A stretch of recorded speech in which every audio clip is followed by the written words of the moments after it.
Hello and welcome to my presentation on Forest Green Rovers. Firstly, we'll be going into the content and what the content is. We'll be introducing the topic, we'll be going to the main findings, we'll be saying who Forest Green Rovers are, and we'll be referring to them as FGR throughout. What their strategy is, their key factors, media output. We'll be analysing this and then we'll go on to make some recommendations that the club can use. So firstly, what are we going to do? We're going to obtain knowledge and understand why FGR use their media strategy. Furthermore, we'll provide a critical evaluation of their media strategy, and then we'll offer, like I've said, recommendations to the strategy, and just to summarise. So what are the main findings? Well, the main findings are they've used digital mediatisation as their media strategy. They are able to boast niche facts on the club's ideology, and they use this with digital mediatisation. Although a small club, they do have big club mentality, and we'll get into this later down the line. Then they also show a clear strategic thrust. Who are FGR? FGR are a League Two football club founded in 1889. They are owned by Dale Vince, bought back in 2011. Also owned by Hector Bellerin of Arsenal Football Club. And they are currently the world's greenest football club, and this has been said by UEFA, the FA, FIFA, and United Nations as well. And they use organic pitches, solar-powered lawnmowers, rainwater capture ability, and just generally environmentally friendly. So firstly, what is their strategy? Their strategy is digital mediatisation. So what is this? This is the process of developing standard media methods into ones that can be used in social media, online, TV, and other various digital ways. And as well as this, they get an organisation to interact with fans, stakeholders, and they get the fans to interact with the organisation. Currently, we're sitting in the age of deep mediatisation where businesses are all going online, they're all going digital. And so it is important that FGR also do this and keep up to date. So what are 5 key factors of digital media? Firstly, it needs to be able to manipulate. Instagram stories show behind the scenes where footballers are in training. They can show they're training well. They can show they're winning them big headers and scoring the great goals in training. And they won't show the bad bits. They won't show the misses. And this manipulates what the fans and stakeholders are seeing. Then we've got the network ability. Fans and stakeholders are able to join the conversation through Twitter, Facebook, YouTube, and Instagram. Furthermore, FGR offer a contact us page where they give emails on every person in the position they are for people to email, give them better feedback. On Instagram, Twitter, and the social medias, there is a feedback form or comment sections, but however, these tend to be small little snippets of information. And this increases network ability because it means fans and stakeholders can give more information to FGR. Then we've got the fact digital media needs to be able to be compressible. And what is compressible on digital media? Twitter. You can throw out small tweets to their 45,000 followers, small snippets of information which the fans can see easily, and it also needs to be dense. Dense comes through email. Email can be used to send mass amounts of information to the fans, clubs. Email chains can be used for rapport, backwards and forward communication. FGR have their own email. As you've seen, they do have email which people can contact. And it also needs to be impartial. On their website, FGR offer the league table, who they're playing against, who they played against, their results. Even if they lose, they put them on there. And so that goes to show that FGR have the 5 key factors for digital media. So what are their current methods of media? Like I've said, they are on Twitter, they're on Instagram, they're on YouTube, they have their own website, and they also have their own matchday program. So although FGR boast over 90,000 followers on their 3 main social media websites, what fans love is a matchday game day program. And so what they used to do, they walk to the stand, pay the £3, get the program. And now, however, they've moved it online, so they've made it digital. Fans can now go online, pay for the thing, read it all. Oh, that's my players doing really well. They can look at the FGR women's, the big interviews they do each week, and then it just highlights about the fan, new information, any more environmentally friendliness going on. And with this, they have the My FGR. So players and fans, they buy the shirt, they go to the stadium, they wear it. Now they can create their own account. You can join us, join FGR, and what I've done, I've created my own account. I've got Gosling 20, my favourite number, what I wear for Coventry University Football Club. My date of birth, when I joined 2nd of March in 20 years' time, when I'm a now die-hard FGR fan, I'm going to look back at it and go, oh, I was here since then, I was here. And fans can do that. It makes it more personal, which increases fan loyalty. So their strategic thrust, there is a clear strategic thrust, and that is to be green. They've got the green kit, they've got the green in their name, and they've got the green environmental friendliness.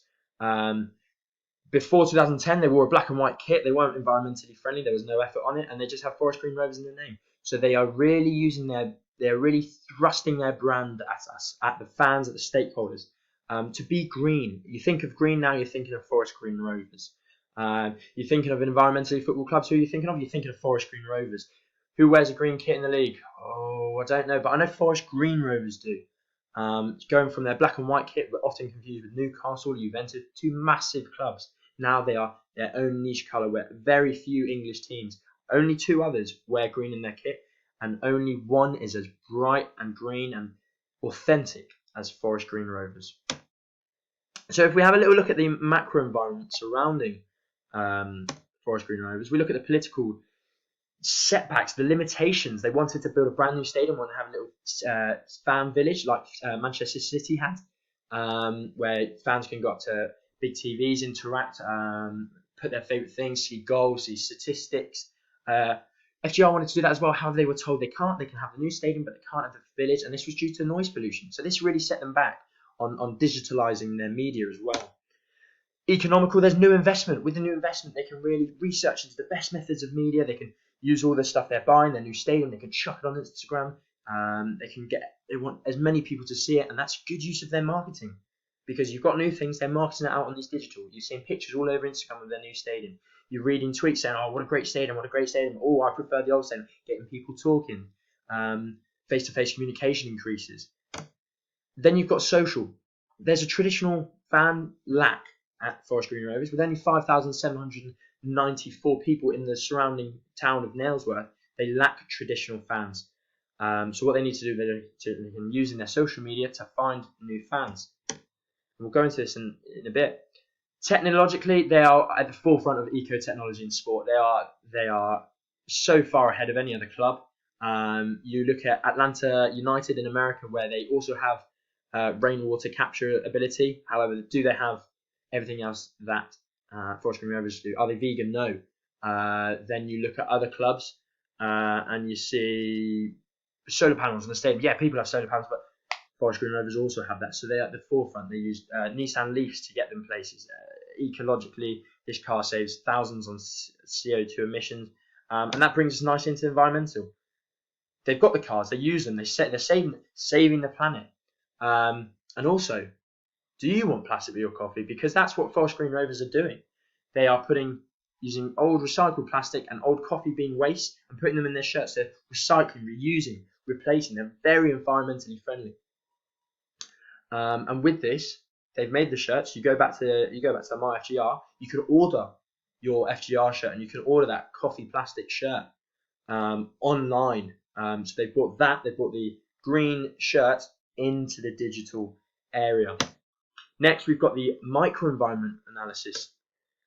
First, we look at who wants to be a billionaire, because I do, and I know Forest Green Rovers are certainly looking to be a club that are a billionaire pound club. And with the market in English League football grossing over 6.2 billion, there's area to go into. With digital media being so much cheaper than standard methods of marketing, they are able to just really go for it.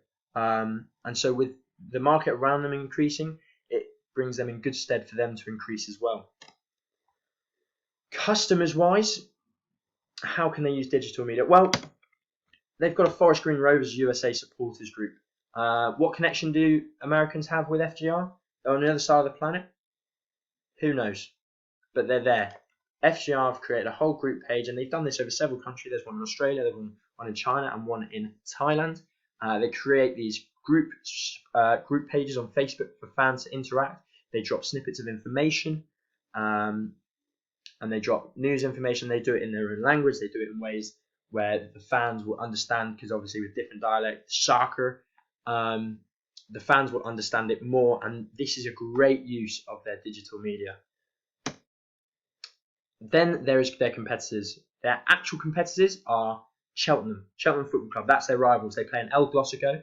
and currently they are head-to-head. They're 3 points behind them in the league. And so they're really, when it comes to game, they're really arguing them. However, digital media-wise, FGR are so far ahead. Cheltenham don't have their own channel. They can't boast the followers, the following on Twitter, Instagram, Facebook. They don't have as many supporters group pages. In this respect, Forest Green Rovers are far ahead. Their potential rivals are class of 92's team, Salford City. Salford City are very similar to FGR. They were a small club only a couple of years ago. Within the decade, they've now become a League Two side and are really growing and looking forward to expand and become one of the biggest clubs in English football. Here, their marketing is head-to-head. They are looking at similar stats. Class of 92 are ahead. They had their own TV show, which showed the expansion of the club. They have Manchester United as a father figure of the club. And so their marketing, digital media-wise, FGR need to improve to really match that level. But it's a good two competitors to have. One shows where you could be, one shows where you have been and you are beating. Distribution-wise, they have their own TV channel. You can watch it online, on the go, and sitting on your sofa at home on TV. Not many other clubs have this. This is a bonus. This is a positive for them. They're able to say, hang on, where's your TV show? They can market this on their Instagram, Twitter, and social media methods. But they've also got a whole digital channel for themselves. It's a great use of digital mediatization in their strategy. Suppliers, they had a very old-fashioned method of getting shirts to club. We'll have this many this season. Thank you very much. That's it. Beautiful. However, they used Hummels and they did not pull through and it failed and they missed a deadline. They ripped up the contract and they went with Player Layer. And Player Layer are legit because they use a just-in-time management method to get their kits on time. There is still the set. We need this amount of the season, but then they're able to work with this digital system to get them more shirts on time. Right, we need this amount. Right, we'll get them here by this date. Okay, hang on, we don't need this many kits. No worries. They take it back, and this uses technology to get the kits in on time. So we look at their strategic position, strengths, unique branding capabilities. They have so many. They're vegan, they're eco-friendly, they're new investment, they're green. They have a very set of unique branding capabilities, and prior to the investment, they didn't use this. Their social media lacked in having any sort of uniqueness, and now they do with being triple green. Their weaknesses: they are a small and unsuccessful club. Their Instagram, you cannot post what you don't have. So their social media lacks any trophies or anything of good. There is no win. They haven't won. They haven't won anything. You can't post what you haven't got. So this is where they struggle. If they won, they can post it all over their media, and they can stop saying, "Oh, we were this club. We made." They can show better facts. Opportunities, new investment. New investment means they can show off what they've got and do better. And threats, they don't want to get demoted out of league football as it will decrease their fan base and limit their marketing potential. So recommendations. Phone app, Manchester United, Man City, Arsenal, the big clubs have them. They need to get them because this will mean they can make the more personal with their fans and be more connected, make them more loyalty. They can increase them on the fan ladder, get them as high as possible. And the phone app is a simple way of doing it, and they do have one on the way. TikTok, mass marketing genius. You post one thing, you put hashtag vegan, hashtag green, hashtag sport, hashtag football. You go onto your For You page. If you like all them things, they rock up. You don't want to look for them. You don't have to look for them. Boom, you've got 1,000 followers. But just because 1,000 people said, I actually like this, it's not just about the sport. So they do need to get a TikTok account. Geographical restrictions. As you can see on this map, they are on the southwest of England. They're not near London or Birmingham where the big teams are. They need to increase their transport routes so that more fans can come, and so they increase their more traditional fans, especially as they go higher. They want to have a bigger stadium, as there is a minimum stadium size for the larger teams in the Premier League, and so this will limit them in the future. Increased funding can only help. Manchester City were able to buy so much more with their new funding and just increase to become one of the biggest clubs in world football right now. So FGR mediatization, that's the strategy. There is areas for growth, but they know this and they can do this with investment. They do show a lot of promise, and they just need to continue their eco technology. So thank you very much for listening.